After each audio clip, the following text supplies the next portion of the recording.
Some parts of the country have experienced little to moderate amounts of rainfall over the past few days.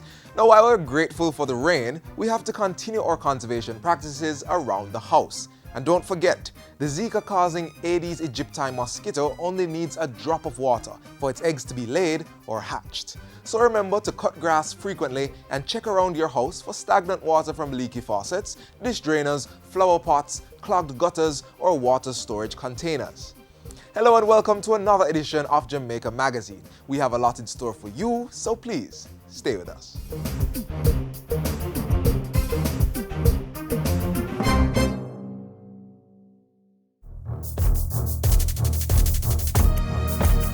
You as parish managers, you as regional managers, know your role to do your inventory now, to see what you have and to mobilize the country.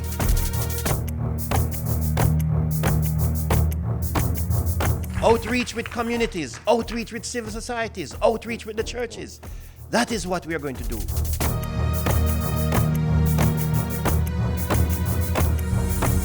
We are going to call on every single Jamaican.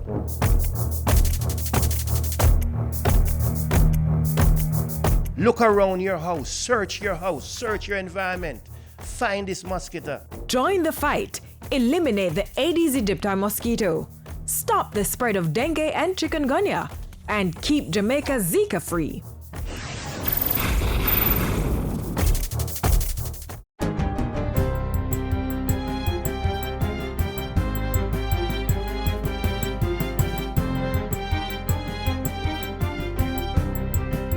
Good day, I'm Tamara McHale and this is your GIS News for Monday, February 15. As government continues its Zika virus intervention, the Health Ministry is partnering with several stakeholders to organize a national cleanup day, dubbed Operation Mosquito Search and Destroy. The decision to organize the National Cleanup Day on Saturday, February 20 was reached at a recent meeting of the Ministry's National Emergency Operations Center.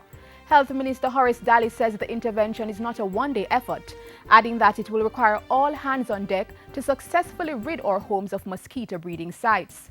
Chief Medical Officer Dr. Winston Delahaye says Spanish Town will be the main area of focus on February 20 due to its high concentration of breeding sites for the Aedes aegypti mosquito, which spreads Zika and other diseases.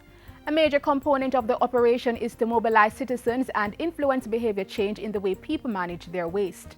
The Chief Medical Officer says it's important for Jamaicans to understand that fogging kills only a proportion of adult mosquitoes and not larvae, making it critical that each Jamaican makes every effort to destroy breeding sites in and around their homes. In the meantime, several private sector health professionals have benefited from a series of Zika virus training sessions put on by the Ministry of Health. Seminars were held in St. Ann, Montego Bay and Manchester last week and into the weekend.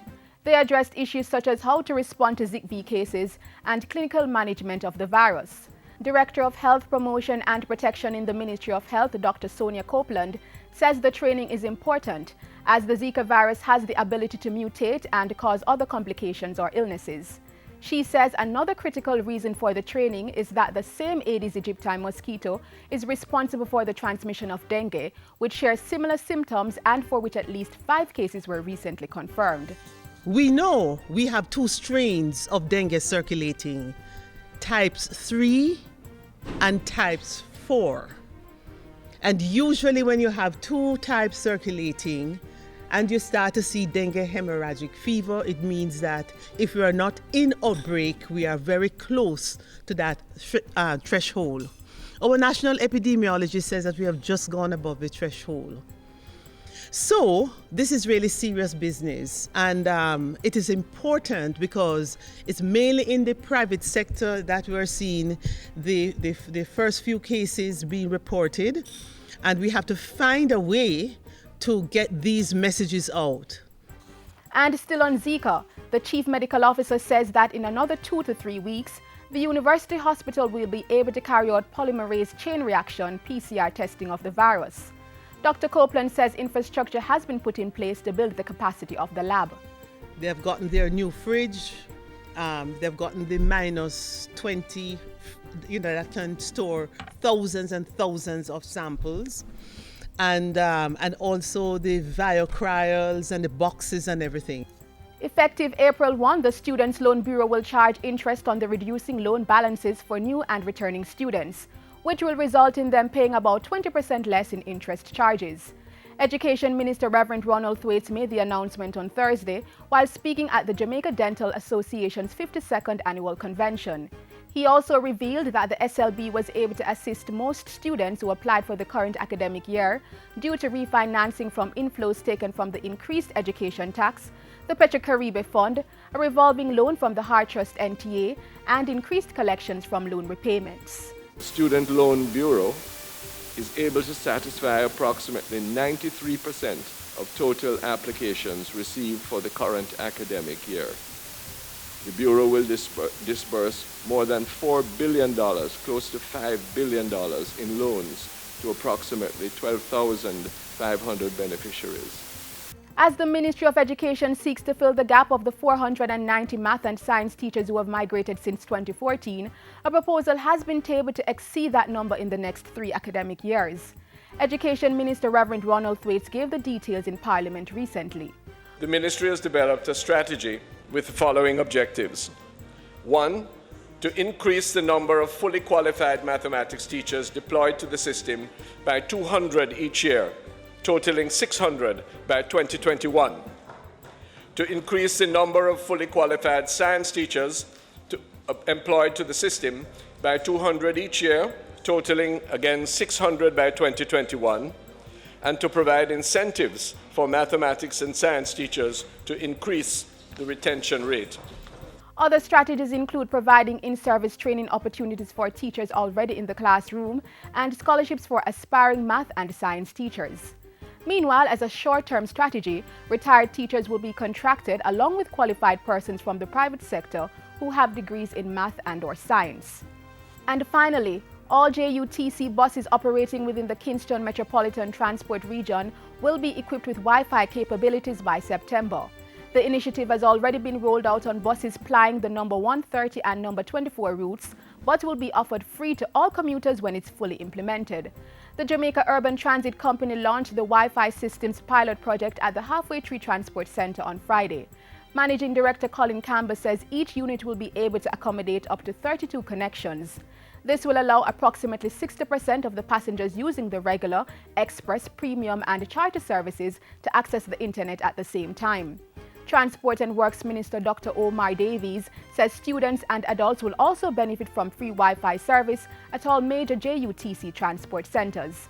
When we make this a potential study center where they can come in here and in waiting for their bus, and one of the things we need to recognize, is that many of them are going home where the facilities are not as good as they could be here.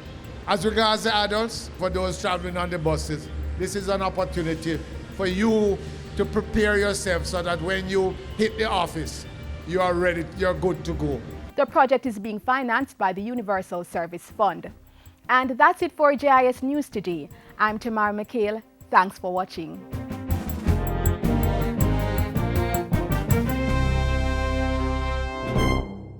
All the people them with a Zig V, hold up your hand. Zig V in the Caribbean territory, but we now want that virus take set pan we. So make sure send no stagnant water inside and mash up all mosquito breed inside. More hole in the tin them where you dash way and change the water in your vase every day. No litter, dispose of your garbage proper. You know them the tin they we turn drain blacker. Tour your community and tour your yard for suppress mosquito. We have figure hard dash we all tire turn over drum pan for prevention is the greatest weapon. And special shout out to pregnant ladies. Protect yourselves and protect your babies. Draw for your zapper and your mosquito spray. If you do all that we can to keep them away. For we know wasn't me. Up next, we catch up with Prime Minister Portia Simpson Miller and her team of ministers at Jamaica House.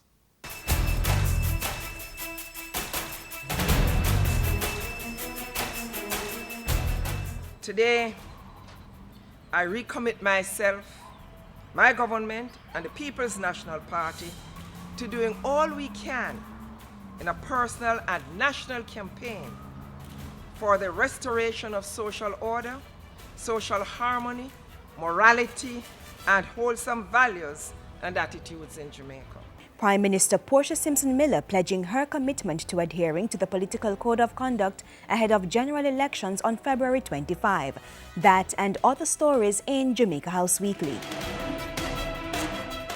On Thursday, Prime Minister Portia Simpson Miller signed an agreement to abide by the rules of conduct governing political parties during the election process. In her address at Emancipation Park, Mrs. Simpson Miller called for respect and peace during the election period. The most important thing is that we are one Jamaican nation and we need to show respect to each other.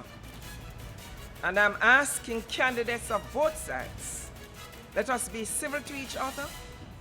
Let us work our constituencies where we do not have to be rude to others and say nasty things about others. Mrs. Simpson Miller also condemned acts of violence and antisocial behavior. As individuals, all of us must do more to influence good social order, peace, respect for life, and respect for each other. I felt very happy this morning when I saw both PNP candidates and JLP candidates can be civil to each other and even embrace. This should be what we find all over Jamaica. The Prime Minister added that the signing represented a reaffirmation of Jamaica's democracy. It is also a confirmation of the best practices in our nation's history and political traditions. The heart of our democratic tradition has been the ability of the Jamaican people since 1944 to freely select political leaders to govern our country. And as Jamaicans get ready to go to the polls on Thursday, February 25, Prime Minister Simpson Miller was nominated as a candidate for Southwest St. Andrew. Mrs. Simpson Miller was nominated at the Greenwich All-Age School on Tuesday. The minister responsible for sport was also on the move last week. On Friday, Minister Natalie Nita Headley broke ground for the D-side multipurpose court in Bogwalk, St. Catherine. She urged the residents to take care of the facility, which should be completed in a few weeks. I've watched many courts in many communities go without proper management. People start to keep dance on it every week. And then after in a very short time, the fence tear down. Not in this side. I won't allow it to happen, and I know you won't allow it to happen. And that's it for Jamaica House Weekly. Join us next week for the latest stories coming out of the office of the Prime Minister.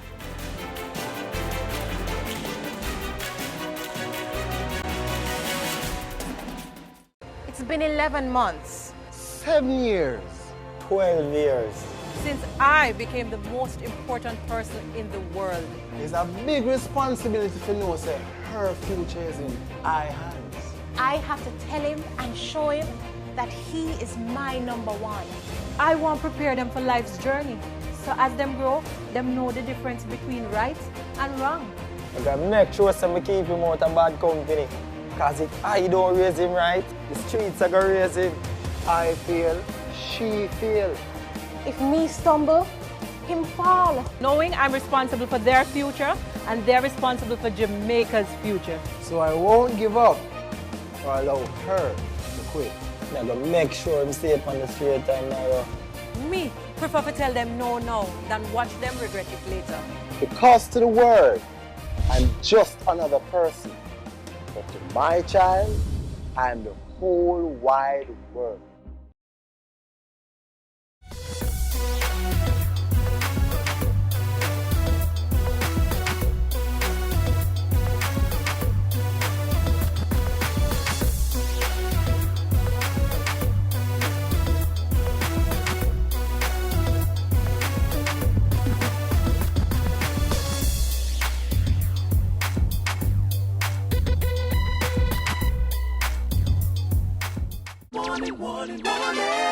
Terrible storms, drought, food shortages. Climate change is real. We can't stop it, but we can slow it down. Conserve water, plant trees, recycle, practice rainwater harvesting, use good agricultural practices. With climate change, we must change. Contact the Ministry of Water, Land, Environment and Climate Change at 906-0724 or visit the ministry's website. Ever wondered how scientists can tell you of extreme weather conditions, whether it be dry spells, cold fronts, or heavy rains? We try to answer that question with this next feature. Of course, all eyes are on Hurricane Ivan at this time, where we see that we are on the outer fringe of the system. Some of the bands are spilling some showers over the Jamaica area. Just a warning that this thing is actually coming across the area. A television broadcast of national importance. A critical prediction that possibly saved lives and property. A prediction that came at the end of a process that began with some pretty sophisticated technology.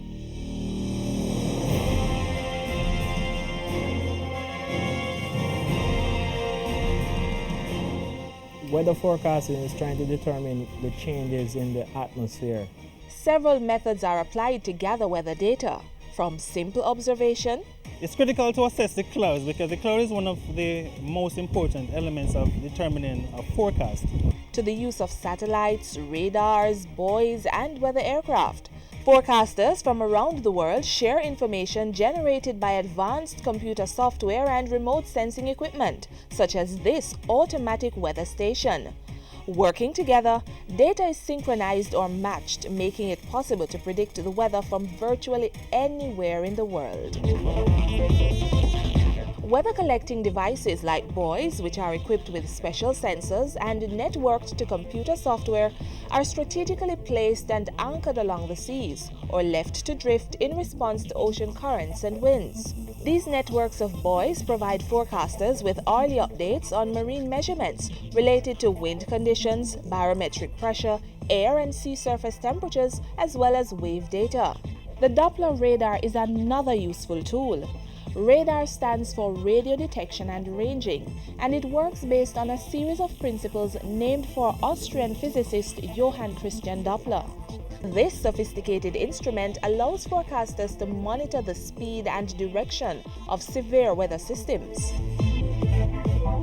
Data from all sources are fed to central points for analysis and comparison, and are shared all over the world. And in doing that, we are able to produce what we call a synoptic chart. In producing this chart, it gives us a picture of what is happening across Jamaica and the region. Region here meaning the Caribbean area.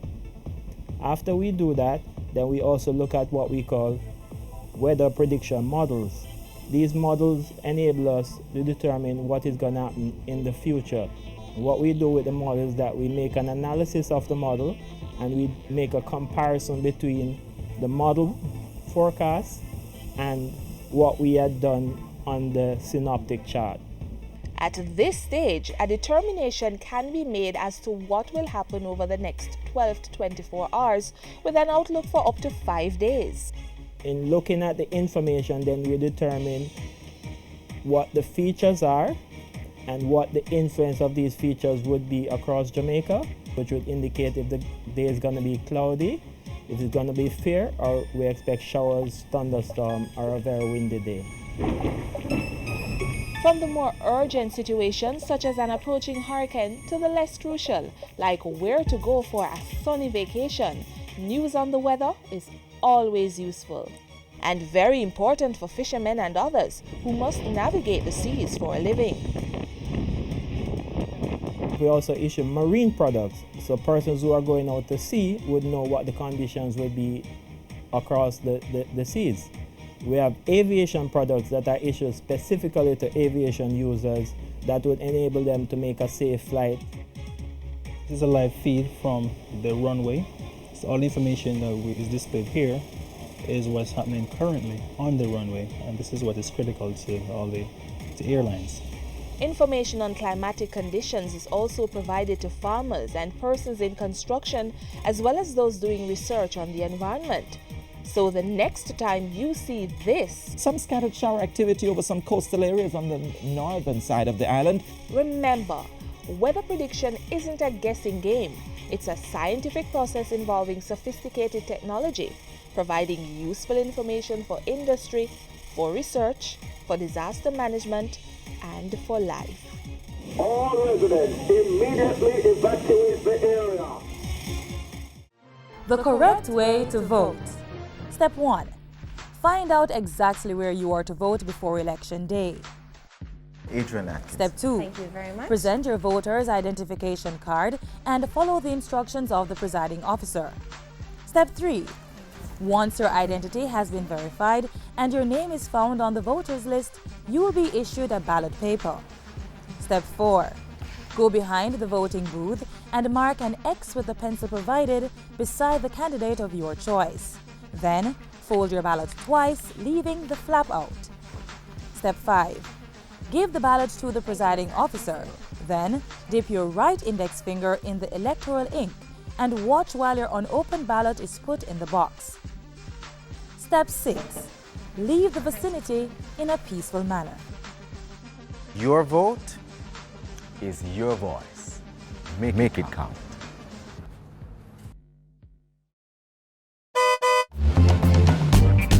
Owners and operators of public passenger vehicles and commercial carriers, get ready! The new road licensing period starts on February 15. Apply early, save time and money, and enjoy the convenience of fast and efficient service.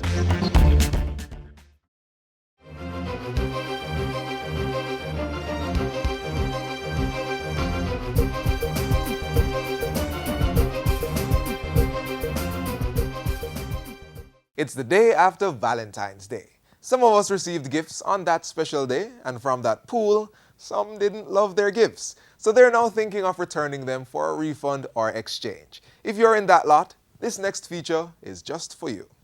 Bargain hunting, a tried and proven method of getting more out of that dollar. And who doesn't want to get more for less? But beware those low price tags. Not every heavily discounted item is a good deal. Smart shoppers pay attention to more than what meets the eye.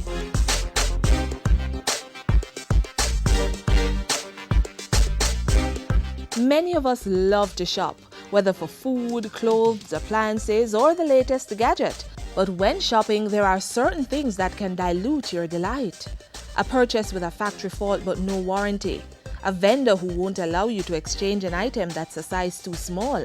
And merchants who refuse to honor a product recall. The Act makes provision for penalties to be filed against persons who violate the Act. This could be a fine in a resident magistrate court, or it could be imprisonment for a particular period of time. The fine depends on the nature of the nature of the offense. As you can imagine, you would have some that would attract a low fine if it's not a major offense. But for major offenses, you can be fined up to $2 million or to 2 years in prison. The Consumer Protection Act, passed in 2005, is very clear. Its main objective is to protect and promote the rights of consumers. The Act gives the Consumer Affairs Commission, the CAC, the power to act as the nation's watchdog for consumers.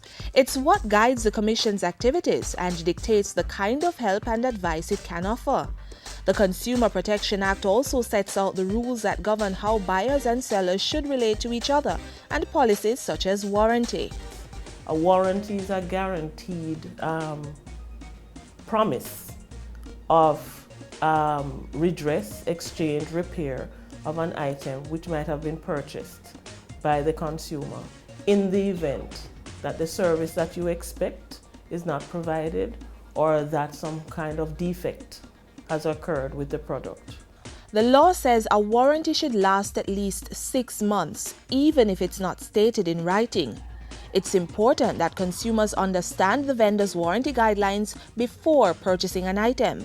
These guidelines may dictate special conditions relating to installation and delivery.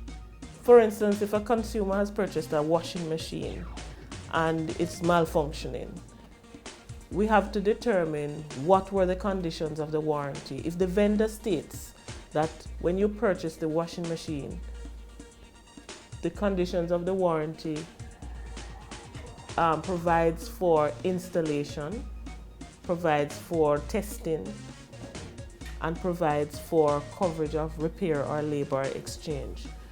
The consumers must understand that if you install that washing machine yourself, you're actually voiding your warranty. Whether you're in the popular shopping districts in downtown Kingston, Barnett Street, Montego Bay, or virtual shopping malls online, the CAC says some basic rules apply when it comes to warranty. Read the fine print. Understand what your warranty conditions are, because once you have purchased that item via the internet, the e-Transaction Act is triggered. Part of the process is to understand what applies in the country, the destination. Because some of these warranties, if you read them, they will tell you apply in the US only. Some of these warranties will even exempt certain states within the United States, right? Or it might say EU members only if you're shipping from Europe.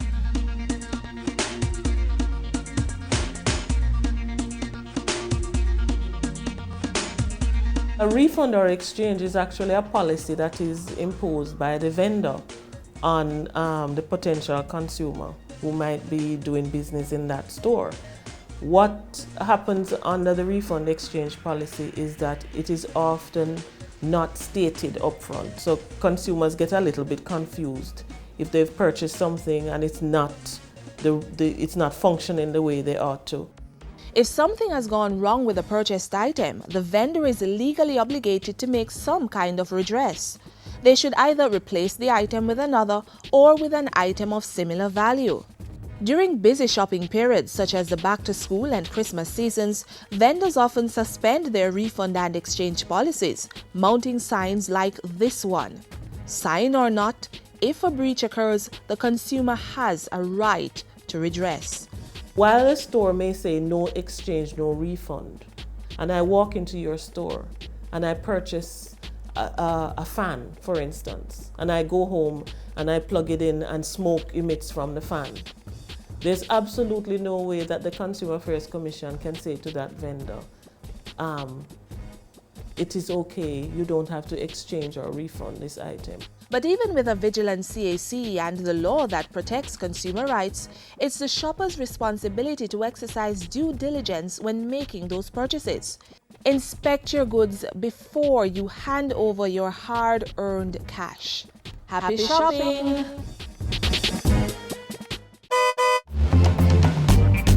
Owners and operators of public passenger vehicles and commercial carriers, get ready! The new road licensing period starts on February 15. Apply early, save time and money, and enjoy the convenience of fast and efficient service.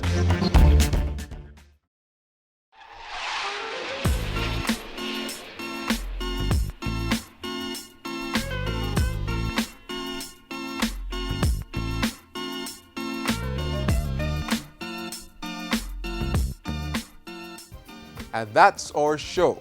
We'd love to hear from you, so please email us, jamaicamagazine@jis.gov.jm. You can also stay connected with us through Twitter and Facebook or by downloading our mobile app from the Google Play Store. Our website, jis.gov.jm, has all you need to know to ward off the Zika virus, so do pay us a visit. On behalf of the entire team here at the JIS, I'm Theodore Henry. Thank you for watching.